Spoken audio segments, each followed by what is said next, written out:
vamos a tener un diálogo bastante interesante de un tema en particular que me apasiona y que estoy seguro que a muchos de los participantes y de los que se encuentran en la sala virtual también les es de gran pasión. Entonces me presento, mi nombre es Dormar David Barrios Martínez, yo soy especialista en medicina crítica y cuidados intensivos, estas son mis credenciales y pues estas son mis redes sociales. En caso de cualquier duda, cualquier pregunta, pues con gusto pueden hacer mano a la siguiente. Estos son mis conflictos de intereses. Realmente no tengo ningún conflicto de interés. Este es un espacio académico, un espacio de actualización y pues los estaré acompañando simplemente sin ningún tipo de aporte de la industria ni demás. Entonces, ¿por qué es importante? ¿Por qué es interesante saber acerca de la ventilación mecánica en el paciente neurocrítico? Este es un espacio que para algunos profesionales se vuelve algo difícil, algo incómodo, en el sentido de que el paciente neurocrítico, muchos piensan que se debe manejar igual a un paciente de otro tipo de patologías, como hay otros que consideran de que es un paciente que definitivamente es especial y hay que tener ciertas consideraciones. Estoy de acuerdo con el segundo grupo. Este tipo de pacientes en particular son pacientes que hay que tener ciertos cuidados, cierta dinámica, a diferencia del paciente que viene por otro tipo de NOTSA.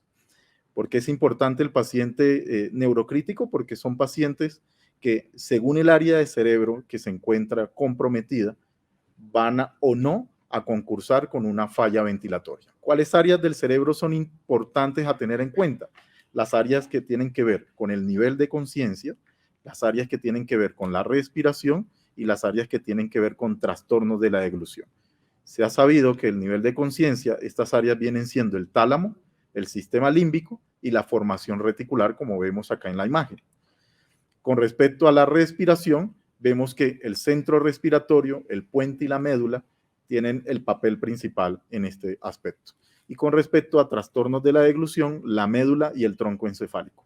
Si tienen un paciente con estas características, tengan claro que muy seguramente va camino a una falla respiratoria. Ahora, muchos trabajos tratan de dilucidar este cuadro. Muchos trabajos muestran que la ventilación mecánica prolongada en el paciente neurocrítico, que es uno de los grandes problemas en estos escenarios, tiene que ver mucho con la lesión pulmonar autoinfligida o la lesión pulmonar infligida por el ventilador.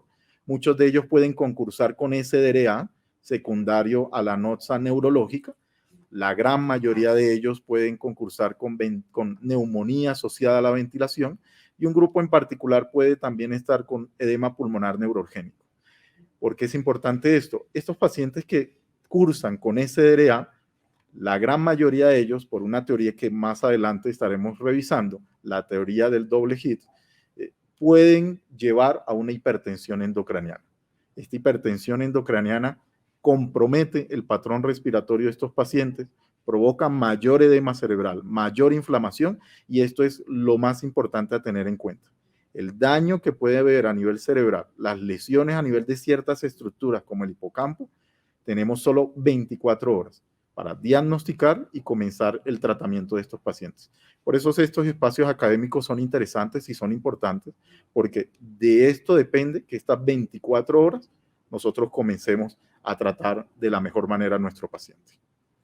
Esta es la teoría de la que le hablaba. Hay una teoría en particular que se llama la teoría del doble hit. Y lo que tiene que ver, ¿qué es? Tenemos entonces una lesión cerebral. Esta lesión cerebral es conocida como el primer hit o el primer golpe.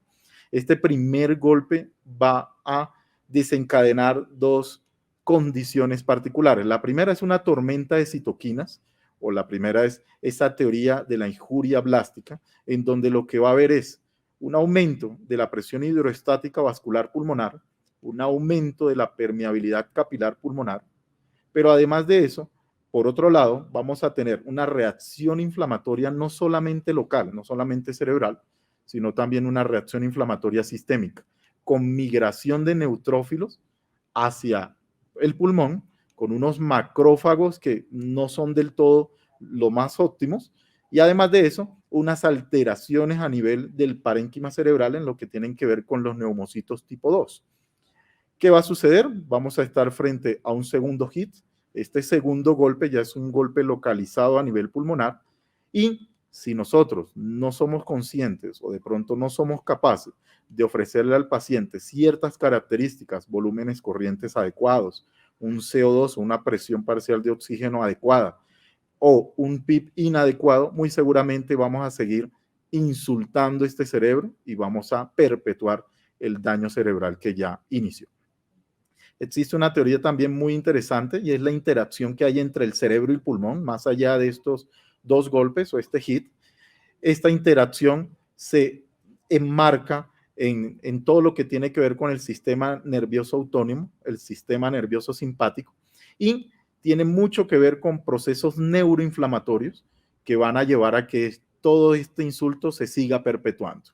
Hay activación de citoquinas, como ya vimos, activación del complemento, más edema, más apoptosis cerebral, y eso va a desencadenar pues un curso inadecuado de nuestro paciente. Acá vemos un par de teorías también, teorías como son la teoría de la inflamación local, que esto es un resumen de lo que vimos hace un rato. Va a haber una liberación o una estimulación del reflejo vagal colinérgico, va a haber inflamación sistémica y un reflejo simpático. Todo esto va a provocar liberación de muchas citoquinas. Las más importantes en este curso va a ser el factor de necrosis tumoral alfa, la interleuquina 6, como vemos en todos estos espacios, y eso lo que va a provocar, ¿qué va a ser? Primero, un macrófago que va a estar con una actividad fagocitaria reducida, un endotelio que se va a ver inflamado, unos alvéolos que también van a estar inflamados, pero además de eso con disrupción de la barrera a nivel alvéolo capilar y liberación de ciertas sustancias más allá de las citoquinas, como son DAMs, a nivel de ciertos receptores, que lo que va a provocar al final, ¿qué es? Un desbalance entre este reflejo inflamatorio o antiinflamatorio y los efectos antiinflamatorios propiamente dicho. Todo eso va a provocar lesión pulmonar aguda y en el otro costado vamos a ver cómo la acetilcolina con todas estas citoquinas va a provocar al final que haya igual alteración a nivel del macrófago y por último lesión pulmonar aguda. Entonces, si se dan cuenta, el pulmón no está muy lejos de lo que tiene que ver con todo este daño cerebral independiente del tipo de lesión cerebral al que nos estemos enfrentando. ¿Qué vamos a encontrar? Vamos a encontrar ciertos aspectos que van a provocar que nuestro paciente muy seguramente vaya a una falla ventilatoria. Los aspectos más importantes, ¿cuáles van a ser? El primero y el que más relevancia tiene en la literatura en este tipo de pacientes es la neumonía asociada al evento cerebrovascular. Llámese stroke, llámese evento cerebrovascular hemorrágico, llámese evento traumático cerebral. ¿Qué va a provocar? Va a provocar una neumonía aspirativa, dado por una disminución del nivel de conciencia de estos pacientes, asociado o aunado a un trastorno de la deglución y a disfagia propiamente dicho. Si miramos este trabajo, el PREDICT, este fue un trabajo que se hizo esa pregunta. ¿Será que de por sí la lesión cerebral aguda provoca algún tipo de inmunodepresión y eso va de la mano con ciertos factores como la disfagia y eso va a provocar neumonía asociada al stroke? Y lo que encontraron ellos es que la incidencia de disfagia secundaria a estas lesiones cerebrales va desde un 3% hasta más de un 50%, que es un valor no despreciable. También encontramos que es mucho más común encontrarlo en UCIs polivalentes y muy disminuido en UCIs neurológicas. Digamos que está claro que las UCIs neurológicas, el final que buscan es darle el tratamiento dirigido y el tratamiento mucho más enfocado a este tipo de pacientes, a diferencia de una UCI polivalente. Es la importancia de estos espacios para que cada vez nos vayamos acercando más hacia las necesidades de nuestros pacientes. Hablando de la disfagia, que es el segundo predictor o el segundo parámetro que más encontramos en los pacientes con lesión cerebral y que hacen falla respiratoria, la disfagia no solamente se encuentra con la lesión cerebral inicial, también la encontramos en pacientes con intubación endotraqueal prolongada y tiene una prevalencia que tampoco es despreciable, que llega a ser hasta cercana al 70%. Pero si nos damos cuenta, es mucho más común en las UCIs neurológicas, obviamente por el tipo de pacientes, y tiene mucho que ver con todas estas causas. Trastornos de por sí de glutorios centrales, como lo que acabamos de ver en las diapositivas iniciales, las lesiones faringolaringias que se presentan con las intubaciones prolongadas, de por sí las neuropatías, miopatías, la propia sedación y la lesión de mucosas van a condicionar que haya presencia de disfagia en nuestros pacientes que se encuentran ventilados con lesiones cerebrales agudas. Ahora ya entrando en materia, ya en lo que tiene que ver con ventilación mecánica en el paciente neurocrítico, tenemos este trabajo del doctor Pelosi y él enmarca en un núcleo o en un core la ventilación mecánica. Y él se coloca 3 puntos o 3, digamos, subnúcleos a los cuales hay que intervenir. El primero que él dice es, hay que ofrecerle al paciente un oxígeno óptimo. El oxígeno óptimo no quiere decir que llevemos al paciente a hiperoxia, no, ni que tampoco condicionemos una hipoxia. El oxígeno óptimo, como lo dice su nombre, es encontrar esa fracción de oxígeno en la cual su paciente va a estar en una normoxemia y que no va a llevar a liberación de radicales libres, a que no va a llevar a que haya una hipoxia tisular, apoptosis cerebral, sino que su paciente esté en un balance adecuado. ¿Qué puede provocar la hipoxia? Pues ya lo hemos dicho, hipoxia cerebral, apoptosis cerebral, muerte celular, entonces eso lleva obviamente a un incremento en la mortalidad en nuestras unidades. ¿Qué condiciona la hiperoxia? También condiciona mayor mortalidad, mayor isquemia cerebral tardía, incluso en los estudios que se han realizado puede haber peores desenlaces en los pacientes que se llevan a hiperoxia. La hiperoxia también está relacionada con infecciones del tracto respiratorio. De por sí el flujo que se está llevando oxígeno hacia el árbol respiratorio de su paciente puede estar transportando ciertos microorganismos que van a hacer deleterios a nuestro paciente. Afecta el tono vascular y la presión arterial por la liberación de radicales libres y lesión sobre el endotelio propiamente dicho, y provoca toxicidad pulmonar por los mismos radicales libres que a la final, al igual que la hipoxia, lo puede llevar a una apoptosis. El otro eje importante es el manejo estricto de la presión parcial de CO2. Más adelante vamos dilucidando ese cuadro. Y por último, es prevenir la lesión pulmonar infligida por el ventilador, que pues eso ya es un espacio iatrogénico en el cual también vamos a dialogar. Pero ¿qué nos dicen las guías? ¿Qué nos dicen los consensos sobre cómo o en qué momento debemos intubar y ventilar a nuestros pacientes críticamente enfermos en el espacio neurológico? Entonces tenemos las guías de la AJA, pero también tenemos el consenso del Brain Trauma Foundation. Ambas guías, la primera lo que nos dice es ventile a su paciente o intuba a su paciente si usted encuentra que su paciente tiene deterioro del estado de conciencia, si el paciente tiene incapacidad de proteger la vía aérea o si definitivamente usted está observando de manera monitorizada, multimodal, que su paciente está cursando con hipertensión endocraniana. Esas son como las grandes consideraciones para que su paciente deba ser llevado a una intubación orotraqueal y ventilación mecánica invasiva. Lo segundo es si usted quiere que su paciente lo quiere llevar a un rango de normoxemia o normocapnia y definitivamente el paciente por sí no lo puede hacer, pues es el momento de sedarlo, intubarlo y llevarlo a parámetros protectores.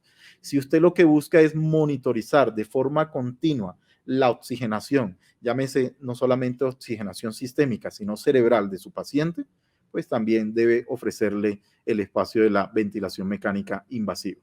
¿En qué escenarios no es recomendado con un nivel de evidencia 3? El simple hecho de colocarle oxígeno suplementario porque le parece que su paciente requiere el oxígeno sin estarlo monitorizando. Por ejemplo, esos pacientes que tienen una saturación de oxígeno por encima de 94, no se recomienda que tengan oxígeno suplementario. Lo segundo, el oxígeno hiperbárico solamente tiene un escenario especial en el paciente neurocrítico y es si usted está considerando de que su paciente cursa con un embolismo aéreo. Del resto, el nivel de evidencia es 3. ¿Cuáles son las causas más comunes de intubación en el paciente, en este caso con stroke? Aquellos pacientes que tengan una escala de coma de Glasgow por debajo de 9, pacientes con compromiso de la vía aérea, pacientes que tengan episodios de apnea o una respiración que no sea efectiva, los pacientes de por sí que usted encuentre hipoxémico y que no sean capaces de suplementar el oxígeno de otra manera, pacientes que tengan secreciones adherentes o secreciones aumentadas en volumen y sea difícil su control, también se benefician de él. El escenario del paciente con convulsiones o el escenario del paciente que usted considera que tiene signos de hipertensión endocraniana. Eso con respecto a la AJA. Con respecto al Brain Trauma Foundation, en sus guías tienen unas recomendaciones muy similares, pero esta es la parte que me pareció más interesante.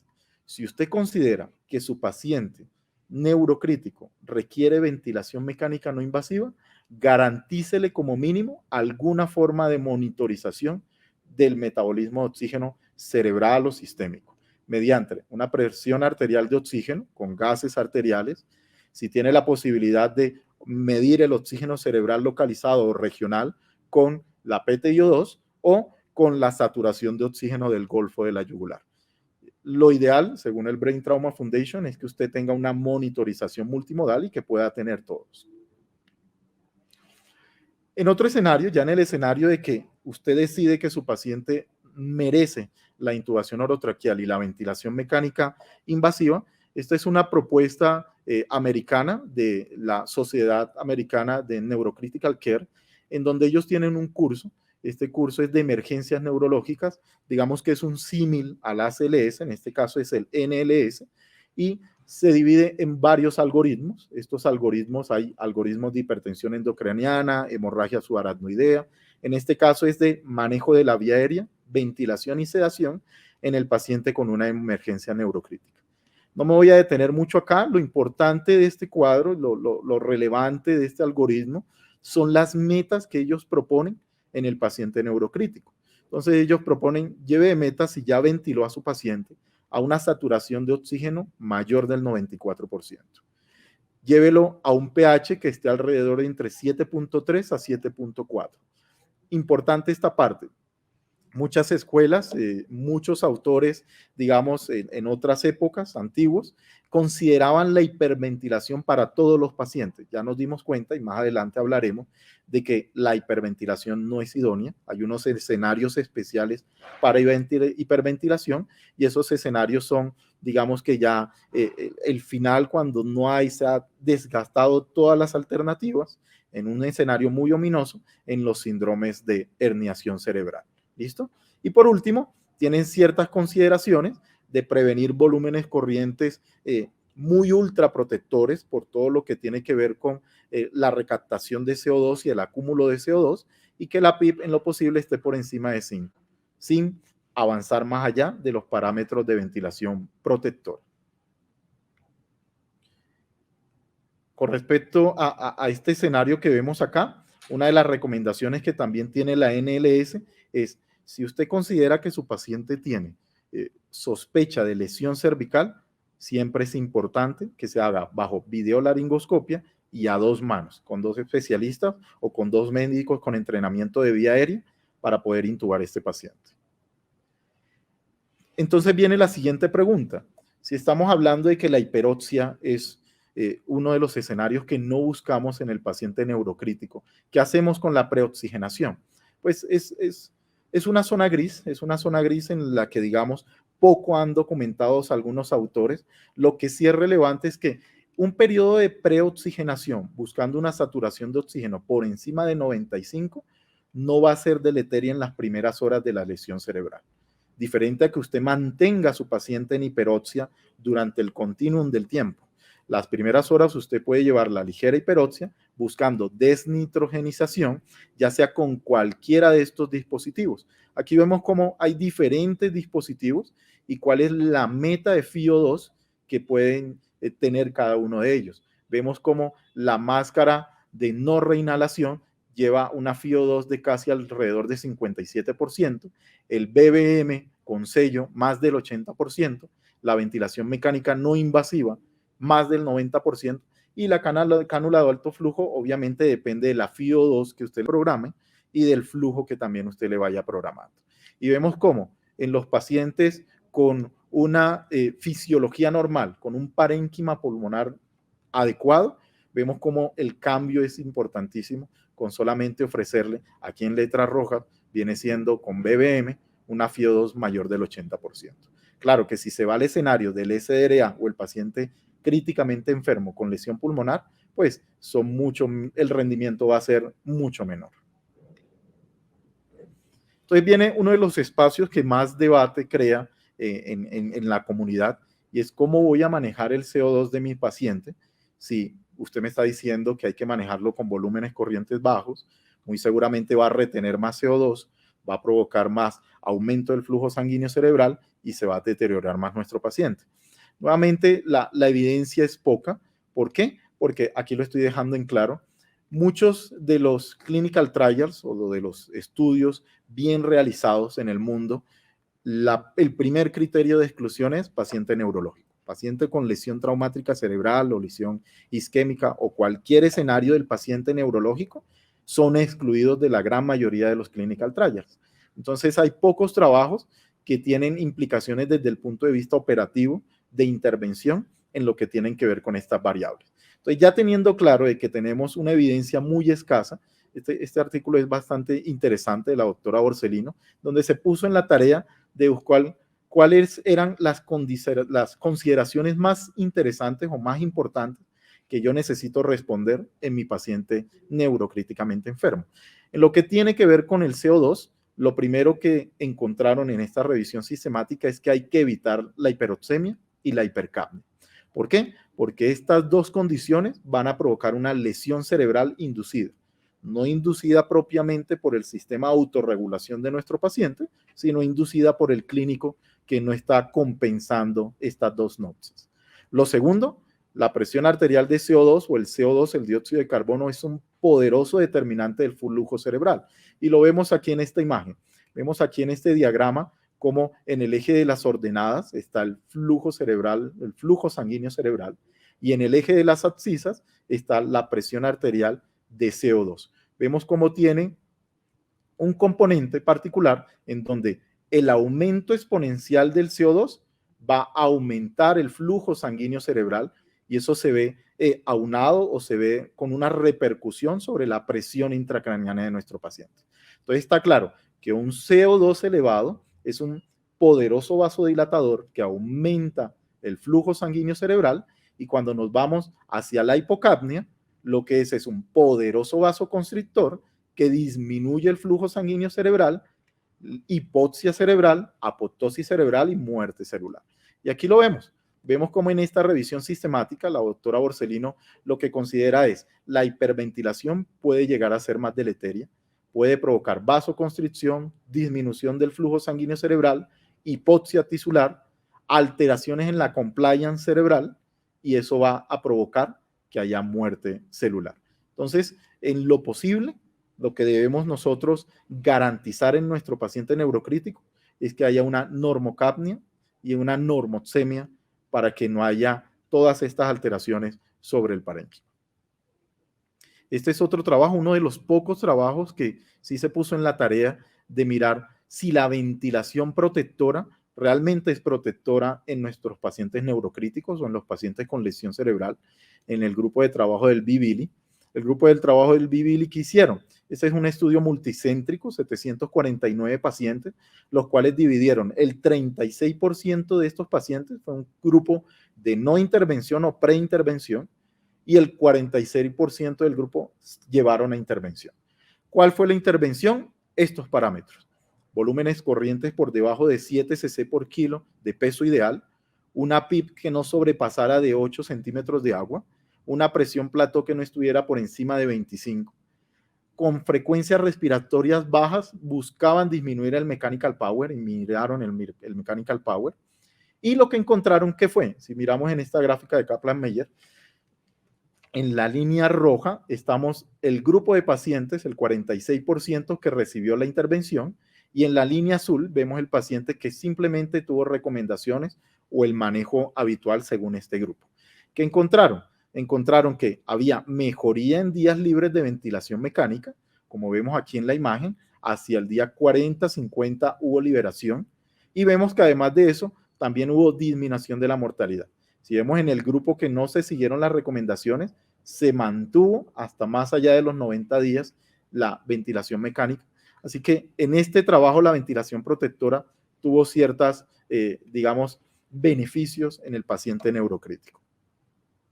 Ahora, parte de la ventilación mecánica o parte de estas recomendaciones de la ventilación protectora tiene mucho que ver con la PIP. Este también es uno de los aspectos donde más controversia hay. Muchas escuelas pueden decir no se debe aplicar PIP a estos pacientes, otros dirían sí puedo aplicar PIP a estos pacientes.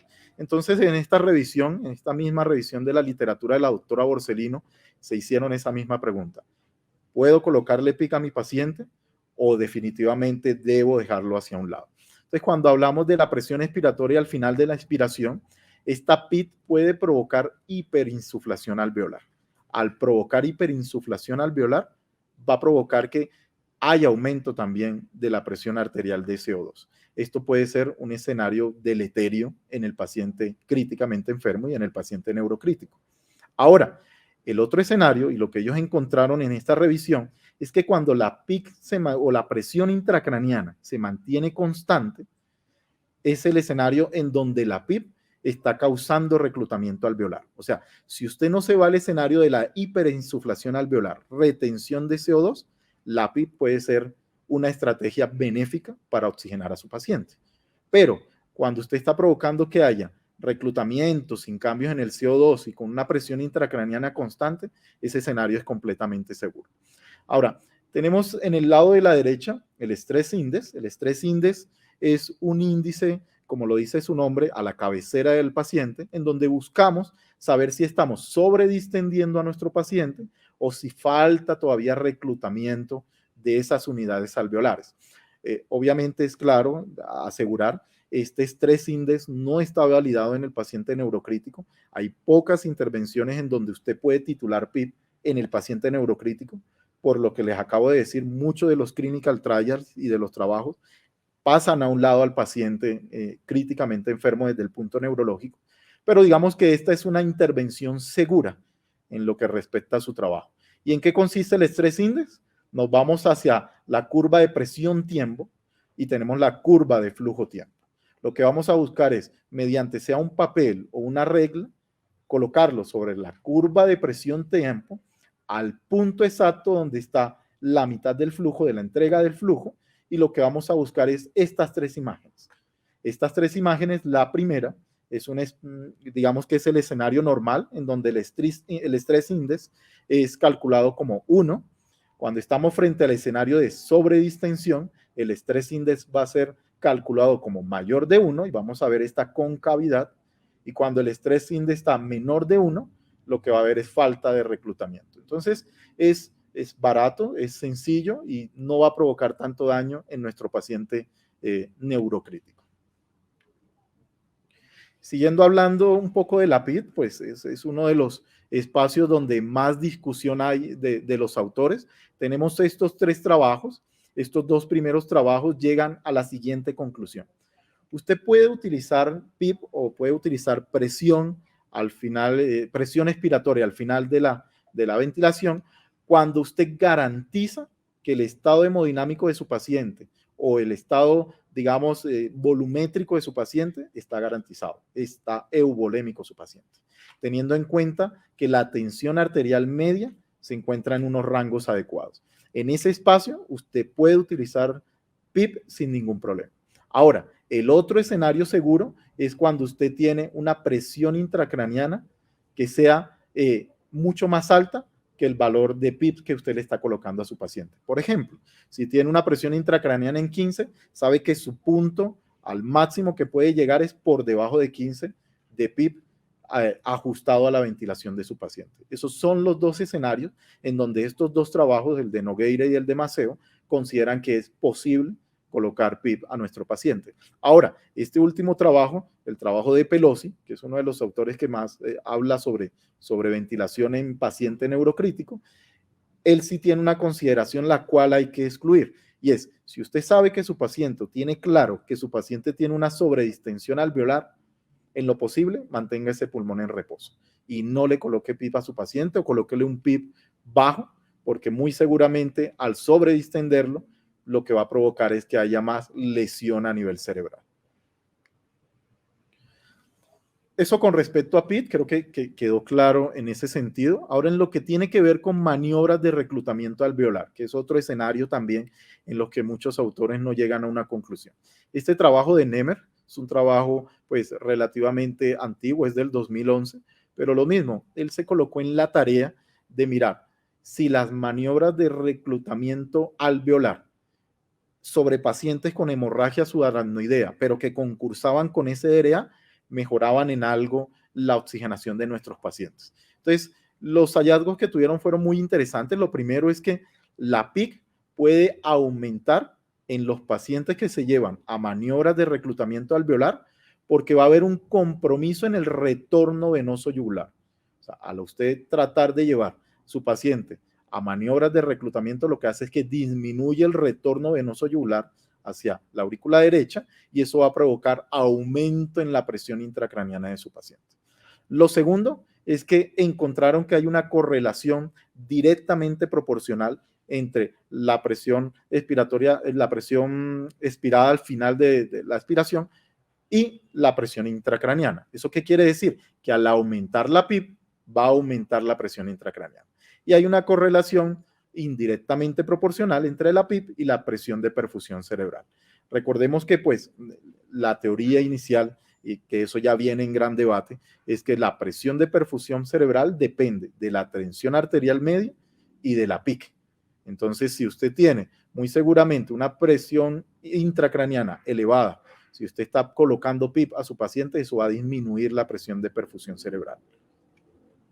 Y por último, lo que encontró el trabajo de Nemer es que la lesión cerebral y el SDRA, la gran mayoría van de la mano. ¿Y eso qué significa? Que muy seguramente en estos pacientes, para usted utilizar PIP, tiene que tener una presión intracraniana baja y con una tensión arterial media garantizada, para que no se vea afectada la presión de perfusión cerebral. Aquí vemos como un ejemplo de la onda de presión intracraniana, cómo se ve afectada por la respiración, cómo se ve afectada por la presión de pulso, pero lo más interesante de este trabajo, y es una de las conclusiones que dejan los autores, es si usted quiere hacer maniobras de reclutamiento, bienvenido sea, garantizando esto a su paciente. Pero, ojo, lo más importante es que usted tenga un neuromonitoreo multimodal, en donde usted garantice que esté vigilando minuto a minuto la presión intracraniana, sea mediante un Doppler, sea mediante el metabolismo de oxígeno cerebral, pero de alguna manera usted tenga protegido ese cerebro sabiendo que lo que está haciendo, usted tiene una hoja de ruta hacia dónde va. En lo que respecta a lo que tiene que ver con la posición prono, también existen muy pocos trabajos, pues por lo mismo, es muy poco probable, aunque es lo más común, pero es muy poco probable que usted encuentre un paciente con una lesión cerebral aguda y que además de eso concurse con un SDRA, a menos que esté frente a un escenario muy ominoso del paciente politraumatizado. ¿Qué hizo este grupo de Christian Roth? Ellos tomaron 115 pacientes, estos 115 pacientes que tenían lesión cerebral aguda y concursaban con SDRA, los llevaron a 8 horas de pronación. Obviamente esto es un Proceva modificado y esto lo hicieron durante 2 días. Obviamente sabiendo que el Proceva, su primera contraindicación o criterio de exclusión eran pacientes neurológicos. ¿Qué encontraron ellos? Ellos encontraron que con una PIP que no llevaron a mayor de 11, llevaban la presión de dióxido de carbono en rangos adecuados, normocápnicos, y que mantenían una PAFI que iban en aumento. Pero más allá de eso encontraron que en el eje de las ordenadas vemos la PAFI y en el eje de las abscisas el tiempo de duración, como antes de iniciar la terapia de pronación, nuestros pacientes mejoraban esa PAFI y se mantenía durante el tiempo. ¿Listo? O sea que tiene un efecto benéfico sobre la oxigenación, pero, ojo, esta es la parte que realmente no gustó a los autores, y es, tenemos en las barras negras el paciente en posición supino y en las barras grises el paciente en posición prono. En el eje de las ordenadas la presión intracraniana medida en milímetros de mercurio y vemos los dos escenarios. Vemos cómo la presión intracraniana en los pacientes en supino se mantenía en parámetros protectores, por debajo de 15. Pero una vez pasaban a los pacientes a prono, la presión intracraniana se aumentaba por encima de 15. Entonces venía siendo un escenario muy deleterio, aunque usted estaba garantizando una oxigenación adecuada y unos parámetros pulmonares protectores, usted estaba sacrificando su cerebro. Y vemos como la presión de perfusión cerebral, aunque no tiene unos cambios importantes, sí se ve también afectada. El autor lo que dice con respecto a esto es que ellos en todo momento garantizaron que el paciente estuviera euvolémico y que estuviera hemodinámicamente estable. Entonces, al final la conclusión es, incrementos en la presión intratorácica van a aumentar la presión intracraneal. Este es ya pasando al espacio donde su paciente, usted lo sacó a bien, lo llevó a ventilación protectora, supo qué hacer con el PIP, supo qué hacer con la oxigenación, lo mantuvo normocápnico y ya usted considera que su paciente se beneficia de liberación de la ventilación mecánica. Hay pocos trabajos, hay pocos predictores de extubaciones fallidas en el paciente neurocríticamente enfermo, pero está este trabajo del PLOS ONE, en donde ellos se tomaron en la tarea de hacer una revisión sistemática y un metaanálisis de cuáles son los predictores de extubación fallida en el paciente neurocríticamente enfermo. Después de toda la revisión y criterios de exclusión y demás, llegaron a 9 trabajos en este metaanálisis y lo que ellos encontraron que fue, lo primero, la falla en la extubación de los pacientes neurocríticos está alrededor del 40%, independientemente del escenario en el que se encuentren. Si es en el escenario de la UCI de neurointensivos o en la UCI polivalente. Y lo otro que encontraron es que definitivamente los predictores de falla en la extubación clásicos, como son el índice de Tobin, cómo está el esfuerzo inspiratorio, cómo está la PAF y demás, no sirven en el paciente neurocríticamente enfermo. Le pueden dar una aproximación, pero muchos de estos pacientes se salen del común denominador de cualquier otra patología. En ese orden de ideas, este mismo trabajo también encontraron cuáles son los predictores que sí habría que observar para decidir si nuestro paciente es o no candidato a la extubación. Lo primero que encontraron es la escala de coma de Glasgow. La recomendación de ellos es que debe tener una escala de coma de Glasgow por encima de 9, porque si está por debajo de 9, el riesgo es casi 5 veces mayor de que va a fallar la extubación.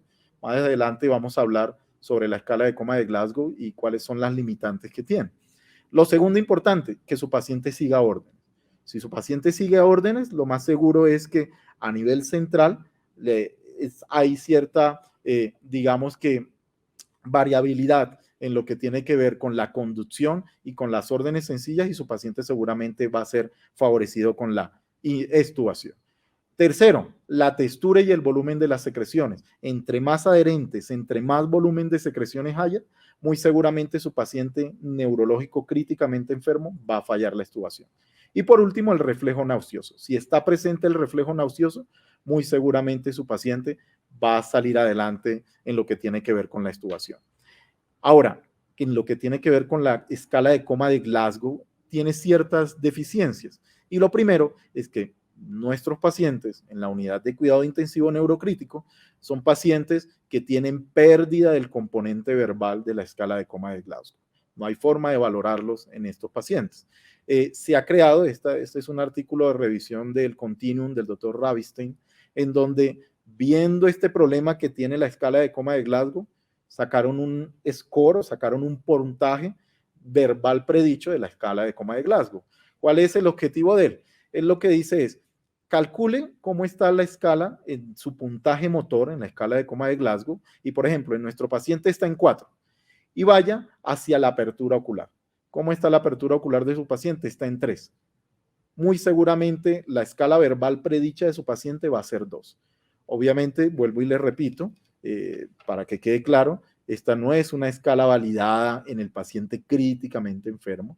Esta es una escala validada en los pacientes que se está sospechando muerte cerebral o coma, pero pues es una escala que es plausible utilizar si usted está pensando llevar a su paciente a una extubación programada. Y lo último es que la escala de coma de Glasgow no valora los reflejos de tallo o cómo está el patrón respiratorio de su paciente. ¿Eso qué quiere decir? Que muchos de estos pacientes tienen un patrón respiratorio inadecuado, entonces eso va a ser deleterio en el retiro de la ventilación mecánica. Esta diapositiva de acá lo que les quería mostrar es un trabajo experimental del grupo del doctor Godet. Este trabajo se llama el Visage Score. El Visage Score, lo que ellos buscan es crear, como lo dice su nombre, una escala, un puntaje, en donde ustedes llenando un checklist con ciertos puntos, usted pueda decir, mi paciente puede ser llevado a una obtubación programada. Lo primero es que el Visage Score debe tener 3 o más ítems positivos. Entonces lo vemos acá. Vemos aquí cómo los ítems son, primero, el manejo de la vía aérea. En lo que respecta a eso, tos efectiva, que nos va a dar 4 puntos. Si no hay una tos efectiva, sería 0. Deglución, si es efectiva, 3 puntos. El reflejo nauseoso, si es efectivo, 4 puntos. Si ninguno de estos es efectivo, sería 0. Y por último, hace una escala de recuperación del coma, que es una escala también validada en pacientes en estado, pues, digamos, de mínima conciencia o cualquiera de estos estados de coma, en donde de manera visual, con un punto de corte de 6, usted puede decir, mi paciente se encuentra entre esta escala, le doy un punto, o se encuentra muy cercano al 6, le voy a dar 3 puntos. El punto para el Visage Score es de 9, y si nos damos cuenta, el rendimiento diagnóstico, el rendimiento en lo que respecta al valor predictivo positivo es bastante alto, y ahí es donde viene que su efectividad es cercana casi al 90%. ¿Listo? Aquí lo vemos en esta barra, en esta gráfica de barras, en donde tenemos en el eje de las ordenadas la porcentaje de falla de extubación.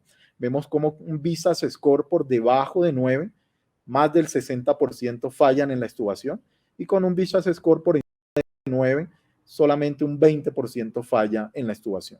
Entonces, es una escala que viene en validación, es una escala de un trabajo pequeño, solo fueron 140 pacientes, pero pues no es despreciable, sobre todo en el contexto de que hay poca población de paciente neurocríticamente enfermo que se ingresa a estos ensayos clínicos. ¿Cuáles son las limitantes? Y el autor lo tiene muy claro. La gran mayoría de ellos fueron pacientes jóvenes, fueron en un hospital, un único centro de trauma, entonces llegaban muchos traumas vehiculares y eran pacientes jóvenes. Llamaba mucho la atención que ellos hablaban de que los extubaban con un balance hídrico positivo, sabiendo de que obviamente en la literatura está claro de que hay que llevar a nuestro paciente un balance neutro o un balance negativo, pero ellos lo hacían con un balance positivo, no tengo claro por qué. Y lo último, la validación externa. La población es una población anglosajona, obviamente para nuestra población está muy difícil extrapolar. En lo que respecta a los pacientes que van a ser llevados a traqueostomía, este es un escenario que muy poca evidencia tiene. Digamos, lo que existen son ciertas recomendaciones, no hay consensos, no hay guías, pero lo que dice, por ejemplo, este trabajo de McCready es que más del 45% de los pacientes que llegan a una UCI neurológica van a requerir traqueostomía. ¿Por qué? Porque se ven comprometidos muchas de estas áreas del cerebro que ya habíamos visto anteriormente. Se ven comprometido el nivel de conciencia, respiración y deglución. O sea que si su paciente llega con compromiso de alguna de estas estructuras, muy seguramente va a estar en este 45% de pacientes con traqueostomía. Pero ¿cuáles son los predictores, según este grupo, a tener en cuenta para decidir que su paciente se beneficia de una traqueostomía temprana? Que tengan ACVs o strokes hemisféricos, que tengan trombosis a nivel de la basilar, que tengan infartos a nivel del tallo cerebral o que tengan infartos cerebelosos que están ocupando espacio. Estos escenarios son los escenarios en donde definitivamente usted como clínico toma la decisión temprana de hacer un consenso multidisciplinario entre neurociencias, cirugía de tórax o cirugía general, dependiendo el hospital donde se encuentre, y el intensivista para decidir, miren, mi paciente se beneficia de una traqueostomía temprana.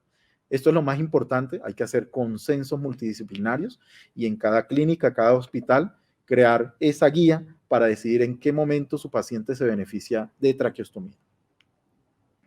Para finalizar, estos son como un resumen de lo que hemos venido hablando. Obviamente, este tema es un tema bastante amplio, con muchas preguntas, pero digamos que traté de consolidar lo más importante y como lo que más crea dudas en el ambiente. Entonces, para llevarnos a la casa, como mensaje a casa, primero, pacientes que no protejan la vía aérea, pacientes con deterioro del estado de conciencia, pacientes que tengan signos clínicos o sospecha de hipertensión endocraniana, no dude que debe intubar a su paciente. ¿Cuáles son las metas de oxigenación y de dióxido de carbono? Mantener normoxémico a su paciente, mantener normocádmico a su paciente, no ofrecer oxígeno suplementario si tiene una saturación de oxígeno por encima de 94, y en lo posible la hipercapnia aumenta el riesgo de hipertensión endocraniana y la hipocapnia aumenta el riesgo de hipoperfusión cerebral. Entonces, en lo posible normocádmico, normocémico. En lo que tiene que ver con volúmenes corrientes y ventilación protectora, tratar de mantenerlos en unos niveles entre 6 y 8, guiarse por el driving pressure, no mayor de 15, guiarse por el mechanical power, no mayor de 12, y con una presión plató por debajo de 25. Obviamente observando todo el tiempo cómo está el CO2 expirado en su ventilador o mediante gasometría arterial.